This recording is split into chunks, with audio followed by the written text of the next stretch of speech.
And the battle continues! Fight! As a grapple character, Abel is pretty interesting.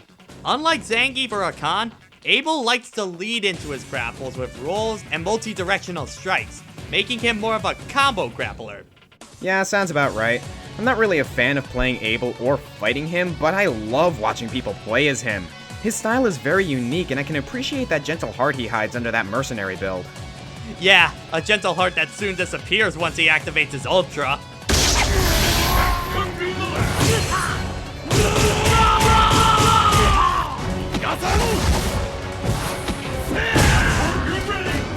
Yeah, this Ultra finisher is well deserving of its name. Abel suddenly loses all sense of self-restraint as he ravages his opponent before landing a rather painful-looking throw. Not only does it look freaking incredible, but it does a good amount of damage, and it can lead into Abel's bread and butter combos. It's also a really nice touch that his eyes go completely black, making it look like he's really holding nothing back. Abel is already a tough opponent when his soul is present. Makes you realize that he's just holding back that entire time. Definitely don't want to piss him off anytime soon. Cammy might as well be the bane of existence to many Street Fighter players. She's undeniably one of the trickiest fighters and just as difficult to fight, making her rather popular in high-level play. One of the reasons behind this is that she's considered to be a vortex character, a term used for characters who can follow up many of their moves for some rather elongated combos. The other reason is this.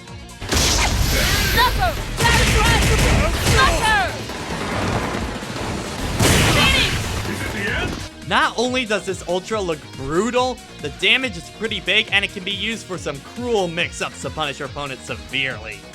This, combined with her effective moveset and her obvious backside fan service, is the reason why Cammy is so popular.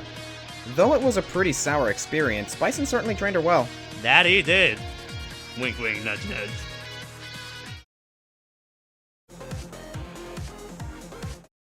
I'm going to say it right now, I hate Adon.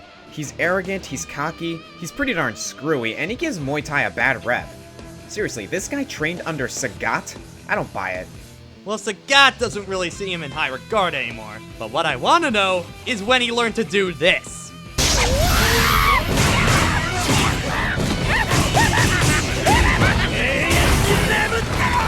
Jaguar Avalanche presents the middle finger to physics as Adon beats the ever-living crap out of his opponent in midair and then finishes them off with a vicious kick to the gut. I know what it's like to get kicked in the stomach, and this Ultra brings back some painful memories. On the point of practicality, this Ultra can be led into when Adon cancels his Rising Jaguar, making it a useful punishing tool. While we're not fans of Adon as a character, we have to admit he's got a pretty nasty arsenal lined up. Just make sure you skip lunch before you fight him.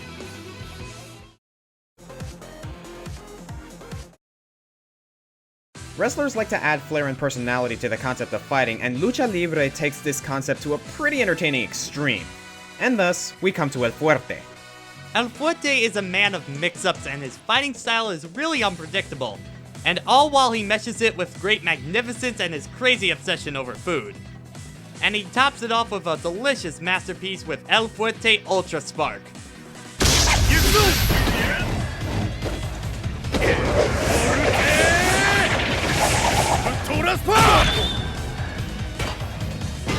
The El Fuerte Ultra Spark is a low-hitting grab that has El Fuerte treat his opponent like a helicopter before using the centripetal momentum to snap their neck, their limbs, and who knows what else.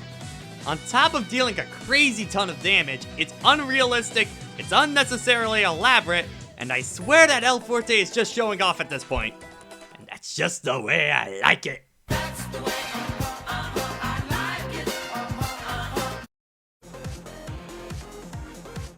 Eroska. Yeah? For Mother Russia? For Mother Russia!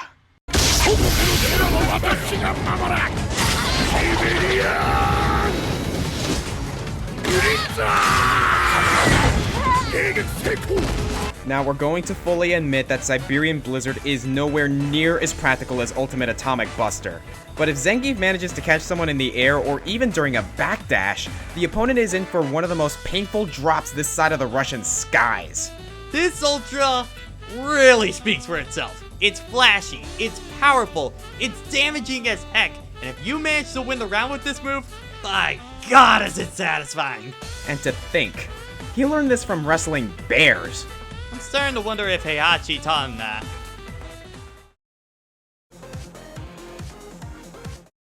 Oh, Ibuki, how thee was so cheap in SF3. Seriously? I mean, compared to the other characters in the game, she's not that bad. Also, you stole my bag! Hey, come on, even you have to at least agree that she was pretty godlike in Third Strike. It's a shame that she didn't bring all that prowess to Street Fighter 4. Just don't underestimate her, or else she'll do this to you.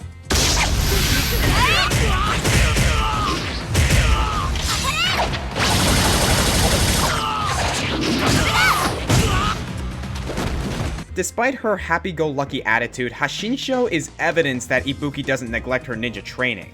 For the most part, anyway. On top of being one of the easier ultras to land, Hashinsho just looks plain awesome.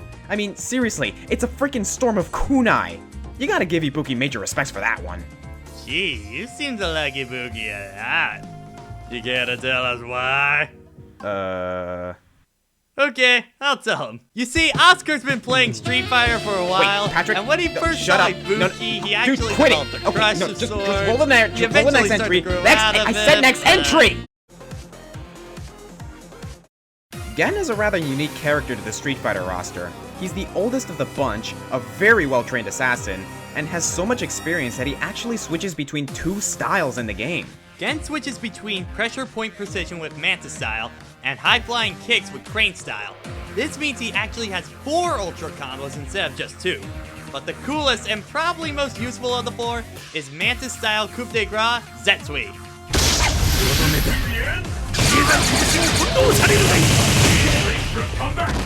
Gen shows just how much his years of training have served him by moving at blinding speeds to deliver a barrage of seriously painful jabs.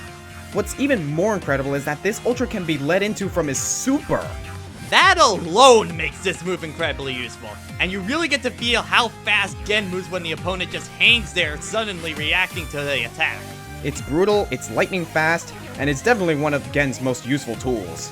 He certainly knows how to make a point. Corner, now. But, okay.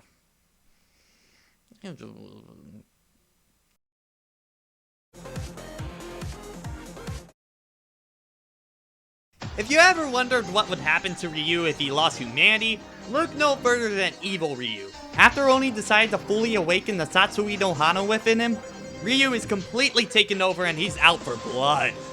In the game, Evil Ryu plays the role of a Vortex character pretty well. He has some long and seriously deadly combos, and one touch from him could spell potential death. And we haven't even gotten to his ultra yet.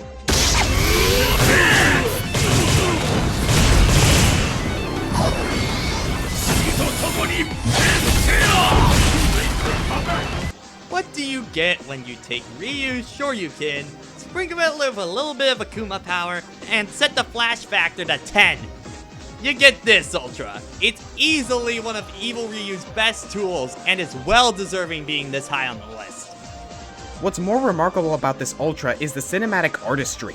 Once the 3 uppercuts go through, the sheer blackness of Ryu's power is concentrated into his fist to deliver a smackdown of demonic proportions. And if you think this ultra is impressive, allow us to escort you to number 2.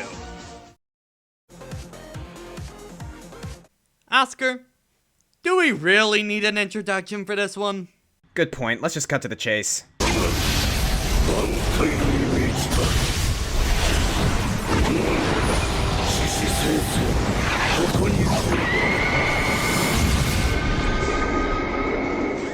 If we're being honest here, this ultra easily speaks for itself.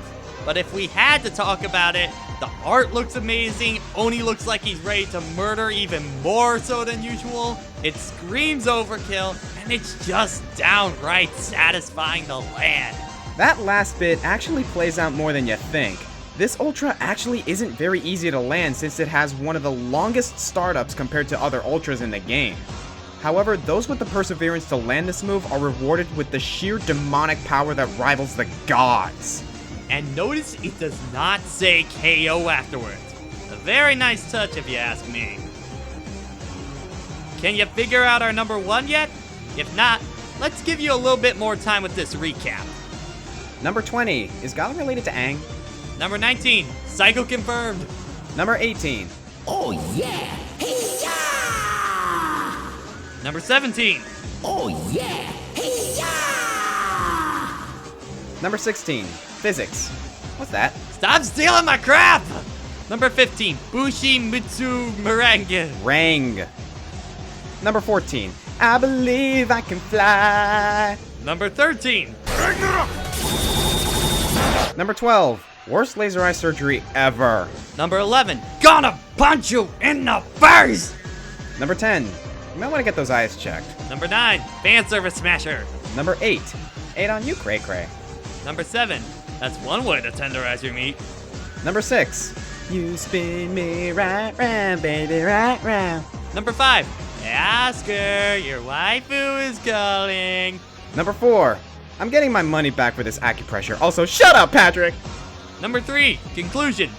Evil Ryu is evil. And number 2, Fatality. come on, we had to put it somewhere.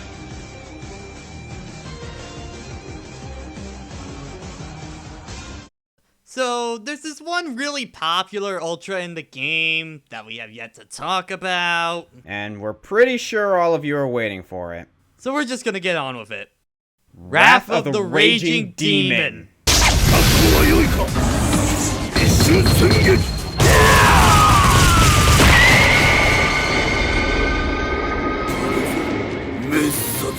Truth be told, it was a close call between the top 3. However, we just can't ignore the sheer awesomeness that is Wrath of the Raging Demon. Akuma summons forth the full power of the Satsui no Hado to not only batter the opponent's body to death, but also to their soul. The absolute power that is shown through Akuma's signature technique is staggering, to say the least. In addition, this move is as iconic as it gets. Akuma has been mutilating souls since Street Fighter 2, and even though he has come to learn more techniques throughout the history of the Street Fighter games, he has always held this move in high regard and is easily the most destructive move in his arsenal. Just how destructive, you say? So destructive that we can't even see what happens. But that's just what makes this Ultra better. It's flashy, it's powerful, it's a fan favorite, and just like with Oni, there's no need for the announcer to say KO. Akuma steals the show and demonstrates why he is the master of the fist, and why Wrath of the Raging Demon deserves to be the #1 greatest Ultra combo in Street Fighter 4. I am the Green Scorpion. And I'm WeDoDay3. Shall we? Let's Die 1,000 deaths! Ladies and gentlemen, the ultimate Street Fighter.